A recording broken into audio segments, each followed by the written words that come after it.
راسته گوساله رو گرفتم 440,000 تومان. 2 تا حب سیر خریدم 2,000 تومان. فلفل سیاه، نمک، سیر له شده، آبیشن خشک، 2 تا قاشق روغن مایه.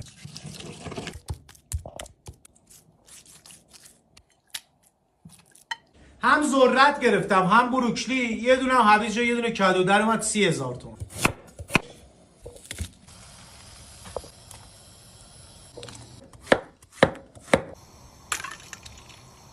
هشت تا دونه قارچ هم واسم در اومد 10,000 تومان.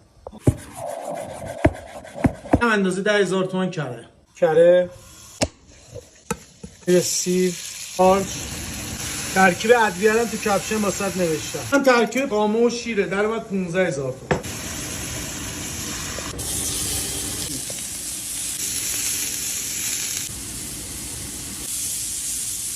کره فلفل سیاه. تو کره و فلفل سبزیاتمون رو فقط یه تفت میدیم. ببین آب استیک رو نگاه. این حجم کارو میبینی؟ اونم استیک، یه غذای اسپشیال با یه دورچین خیلی عالی با این سس قارچ در اومد 610,000 تومان، یعنی تقریبا نفری 150,000 تومان. اگه من برات سرو کنم واسه در میاد 1,600,000. درست کن حالشو ببر.